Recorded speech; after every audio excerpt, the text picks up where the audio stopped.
So I just finished up Last of Us 2 and it's probably my favourite game so far this year by like not an insignificant margin. Now this isn't going to be a review of the story, but I'm going to go ahead and say there's going to be some spoilers just because I'm inevitably first showing you a bunch of gameplay footage. So hey, that's a warning right there. I'm also not really going to talk too much about controversy or drama or whatever the fuck. Maybe I'll make a video about that, or possibly, maybe not. Point is, this is just going to be about the core gameplay and why I like it. I'll start off with some issues, also bring up some stuff I like, and that's kind of where I'm going with this. If I were to describe what genre The Last of Us is, I'd describe it as maybe something like stealth combat. You see, what kind of separates this from something like, say, I don't know, Metal Gear, is that you are supposed to constantly be killing people. This isn't one of those titles where you're meant to sneak through an area and the best way to play is just to manage to get to the end with no kills and no alerts. The point really is that when you actually do enter a fight, you're at an advantage and you're not like dying really quickly, which is very easy to do since on the harder settings a couple of shots is really enough to kill you. Like if you charge against someone with a pistol at like 2 meters, even if you've got decent health, if they see you before you charge, you're probably dead.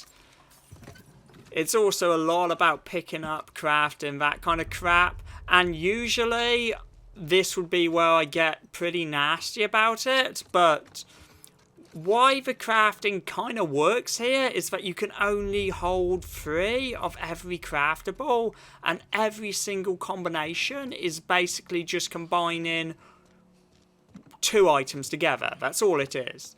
That kind of makes it way more simplified. You're not going into long menus and trying to hunt down ingredients. It really is just this way to make your sort of ammunition types basically go further. That kind of means you use them all also, because you cannot just stock up endlessly on one item here. So you're gonna be having to vary up your attacks if you want to, you know, like not run low. It's also just the fact that people die pretty quickly in this, and that just makes it all the better because you're never gonna be firing like an assault rifle at someone's head for like 5 seconds before they die. So that's kind of a basic gimmick of this whole combat system, really. It's less about your perfect stealth run and more about being in a good spot when shit really goes down. What? Oh yeah, I've also got that goofy people say the names when they see a body. I don't know, this is one of those things I actually thought wasn't that effective because it happens so much. It just gets predictable. Like, characters keep calling out the names when they find corpses, and I'm like, at a point, it didn't really have much effect at the start, and by the end it had kind of worn off. But yeah, let's just complain a bit about a couple of things, shall we, real quick? I'm sure some people want that. Oh, what's your smell, boy? It's our dog. Oh yeah, I should bring up the dogs. Speaking of the dogs, what's cool about a lot of these enemy types is they actually have functions. Like the dogs can smell you, so the dogs will be able to like hunt you down even if you're hidden, because they will just go straight for you from anywhere in the map. Once they get your smell, you can see where it is, which kind of pushes you to quickly decide, okay, I'm gonna have to start killing people now. So that works well. That's a thing Last of Us 2 does very well, actually. It introduces a lot of new enemy types, which all sort of complement each other and play off each other quite well. The first game kind of sucked with its enemy types, to be honest. Like, the zombie types I just didn't think were a ton of fun to fight. And the human enemies all operated very similarly. Here, there's a lot more variety.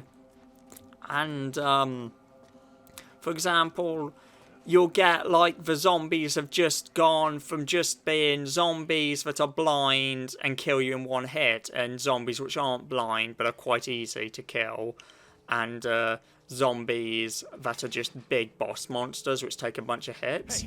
Here, you've got a lot more variety. You've got ones coming out of hiding in the environment and coming out of the walls. You've got a fairly massive boss fight, which feels like it could have came out of a Resident Evil game. You're seeing enemy types merge together a lot more, so you'll get way more encounters where you've got multiple factions fighting each other. You got sequences where you've got the blind zombies and you're also fighting against human enemies, and then you can kind of, if you're using silenced weaponry, you can kind of have them being like just massacred by blind zombies as they rush them and they try and fire on you, but you know, people aren't paying attention to you because you're using silencers. It's just cool shit like that.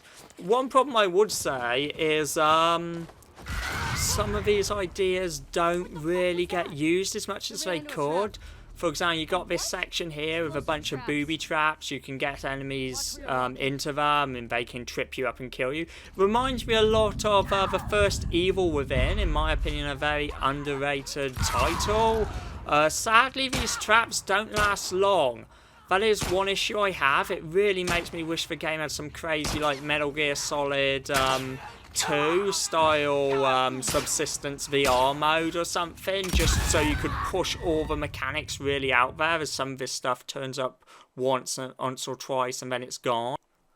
Also, you can't move bodies about, or at least not conventionally. You can like grab an enemy from behind, use them as a human shield, move them around, all that stuff, but once an enemy's dead, you can move their bodies still, but I'm not sure if you're exactly meant to. Let me just show you what I mean. Okay. I do enjoy those animations. They really put effort into making them gory kills look great. Now check this. This is how you move a body in Last of Us 2. Want to hide something, you're going to have to do this. I don't know, it's just a bit weird. Like that's a bit of an oversight, I guess. And don't worry, there are some glitches to complain about if you like. I found a good few, like this weird one here where look at this, look at this. There you go. See, I can bring up issues if you like. There we go. None of this stuff actually bugs me that much. If there was one major thing which just annoyed the piss out of me, even if it only happened once or twice, let me just show you what that is. That would be this shit here. You see, something's about to happen which was a massive problem in the first game and is still sort of a problem here. See, I go through this door, if we get to the street, and guess what? Triggers a cutscene, and now, for no real logical reason, I cannot go back through that door. This only happens a few times. Most of the time there's this sort of sensible reason why the game is kind of constantly pushing you forward. But it's annoying because often there'll be extra collectibles, extra ammo, stuff like that in areas, and you can just walk through the wrong door, trigger a cinematic, and for no real logical reason the characters will refuse to open the sodding door, which logically they should easily be able to go back through, and guess what? You're stuck out. You can't go back, can't pick up anything you missed. If there was a puzzle back there you didn't bother finishing but you wanted to, you were just looking for an answer and you went through the wrong door, hard like you're fucked. You're gonna have to either leave that or reload an earlier save. It's just a really annoying thing, which despite not happening all that much and being far improved from the first, I just think the fact that they're still doing this really bugs me. And that's about it for my major complaints, really. Everything else, mostly positive. I guess I have one last thing to say, and that's that the second half of the game is definitely a lot better than the first. A lot of that's because the first half sort of... The game as a whole has this goofy-ass quiet time thing. I see a lot of reviewers and critics meme on as being like this good thing every game should do, and that's total bullshit, and it's something I think the first half suffers from a bit. Like, there's a bit too much in the way of sequences where not much happens other than you walking around and looking for supplies. I don't mind these sequences too much, but the second half absolutely gets way better. It's a lot better paced, and it's, while you're still getting slower story sequences without that much happening, the pace just goes way more heavy on the action, and that's when this is really goddamn good. As you know, I love my violence, and this does a pretty good job doing that. Speaking of the plot twist, the whole playing as Abby for nearly half the game, that's great. It gives you a character who actually plays significantly differently, despite sort of working fairly similar. Like, she can tank a hell of a lot more damage and has an ability to just take people out way easier with melee. Different animations, different weapons, that sort of thing. Doesn't change the whole game, but it's better than, say, switching characters in Red Dead 2 for a horribly overly long epilogue. Just talking about, like, well-rated games, I said earlier on Twitter that I thought this was, like, probably next to Metal Gear Solid 5, the best of the top 10 rated games for the PS4 on Metacritic. I haven't finished that. I completely stand by it. The reasons why are pretty straightforward stuff. Like I said, it's just very enjoyable core combat and a nice mix of scenarios which throw you into fairly different stage designs. You got like these government buildings which, yeah, boring, but they serve as a nice way to slow it down, and then you've got like these big open forests where you can just stealth into the undergrowth at any point. You've got like large scale boss fights in here every now and again, which aren't the greatest. I'll say flat out, this doesn't have ones on the scale of, say, MGS or some of the better Resident Evils, but it's just neat that they're there and they actually went ahead and threw in some proper ones and not some like bullshit like Red Dead 2 style things or something where it's either just a mediocre punch. I'm sure people will point out that this is mediocre punch-ups, but hey, it tries. It actually has a couple of proper boss fights in there, so you know, that's nice. I guess people might say I'm just defending the game as being better than other stuff, but I'm like, well, that's a perfectly reasonable reason to defend something as far as I'm concerned. Like, the core gameplay works great, and that's, to me, the most important thing I can throw out. I don't feel like talking about the story all that much, other than saying that I thought it was very good and a big step up from the first. I thought the first was okay. I didn't really get the insane levels of hype. I mean, I think the crazy thing is I went out of the first Last of Us saying this is pretty good, bit overrated.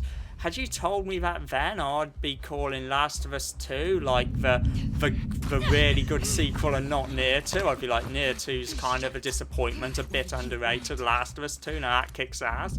I'd have probably, I'd have probably thought, well, they must have fucked up in some way with Nier 2 and made Last of Us 2 way better, which is exactly what they did, but fuck it, I'm just putting my opinions out there.